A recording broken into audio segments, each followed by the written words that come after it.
Good evening, I'm Lisa LaFlamme on special assignment for City News from London, where tonight the date has been set for the funeral of Queen Elizabeth II. Monday, September 19th, 11 a.m. at Westminster Abbey. The Queen will be laid to rest in Windsor, where today her grandsons, William and Harry, greeted mourners. In an emotional social media post, William said, "While the world has lost a leader, I have lost a grandmother. She was by my side at my happiest moments, and she was by my side during the saddest days of my life. This is one of them."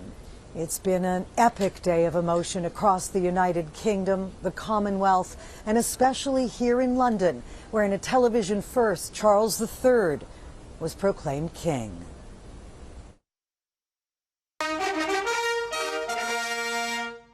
A public proclamation made it official.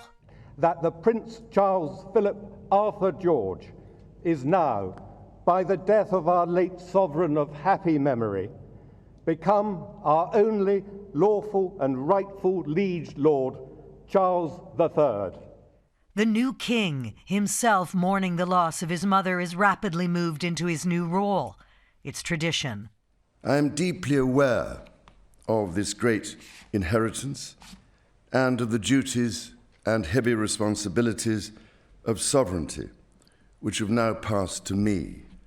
In taking up these responsibilities, I shall strive to follow the inspiring example I have been set in upholding. Outside, also tradition. Thousands line the ancient narrow streets that surround St. James Palace, and they wait. We heard rumours that the king was coming. So have you seen him yet? Is that hard to say, the king? Is it hard to get used to that? Really weird. A slow-moving Range Rover raises expectations briefly. Oh no, you can't see. You don't know who's in it, do you? I don't know. What does it feel like for you, though, today? Just King Charles and... Sad day, isn't it, really? Hold on, get you back. It's an odd mix of emotion here, the melancholy and the magnitude. It's historical, I think. It's my second time in London, so it's real. He's here.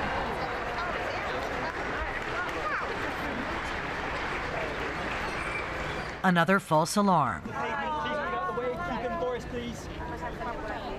Around the corner, more crowds at Buckingham Palace. So many mourners, they're moved into the park next door. Please do not continue towards Buckingham Palace. All access has been stopped. Please pay your respects in the tribute garden. In just 48 hours, flowers for Her Majesty have become the green space. Ruby and her best friend Jessica have made it personal. Dear King Charles III, I'm sorry for your loss. May Queen Elizabeth II rest in eternal peace. Love, Ruby, age 10.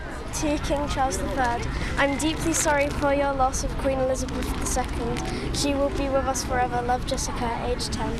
It's all too much for Ruby's mum. They're a family themselves, and they uphold so many traditions that have been carried on for generations, a bit like a normal family like us.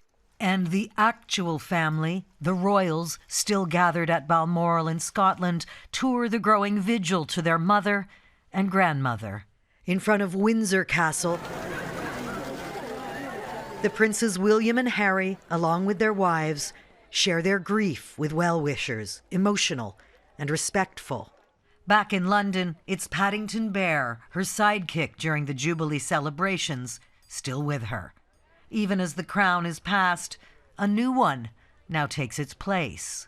So I made this for her, for giving respect, love, and prayers for her. Beautiful. In behalf of Filipino community, I made this for our beloved Queen.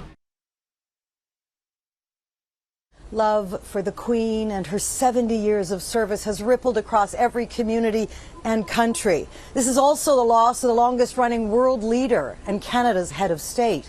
In Ottawa today, the handover to King Charles was complete. Here's Caryn Ceolin. Lisa, amid mourning for the Queen, the Canadian flag at Rideau Hall was raised in a fleeting but symbolic gesture as Canada was introduced to its new head of state. At the same table used by Queen Elizabeth during her first official visit to our country in 1957. Your Excellency, may we proceed with the proclamation of accession. A signature marked the moment Canada ushered in a new era with King Charles III.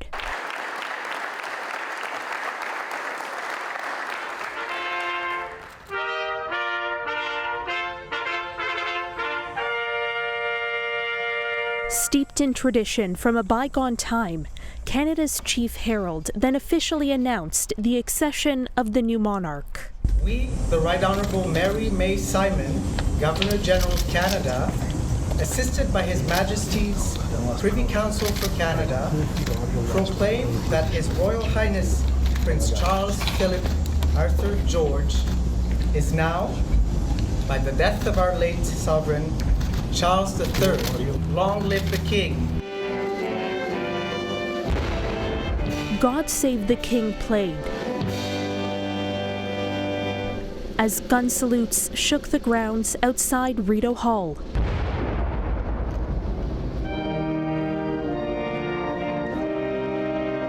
The transition to a new reign is of course unfamiliar for many in this country who have only ever known one monarch. It is also deeply personal for the Minister of Intergovernmental Affairs, whose father once served as the Queen's Governor-General. I remember my father's profound respect and affection for Her Majesty. He expects Charles will rule with the same dedication to Canadians as his mother. We have every confidence that His Majesty will be very much present and involved in the life of our country, as was his mother. A message from Mary Simon reads, Canada looks forward to having conversations with His Majesty about reconciliation, diversity, and our global well-being. Simon wrote, the Crown has come to represent and foster our relationships with each other, with Indigenous peoples, and with the international community. That sentiment reflected in the Herald's traditional garment, adorned with both Canada's coat of arms and Indigenous art motifs. I hope that the people of Canada will see that we wanted to mark this momentous occasion in a very symbolic way. Minister LeBlanc said the government is considering the most appropriate way for Parliament to honour the Queen's decades of service to Canada. Parliament is set to reconvene for the fall sitting on September 19th, the same day as the funeral, and it wasn't immediately clear today whether that schedule will change. Caryn Ceolin, City News.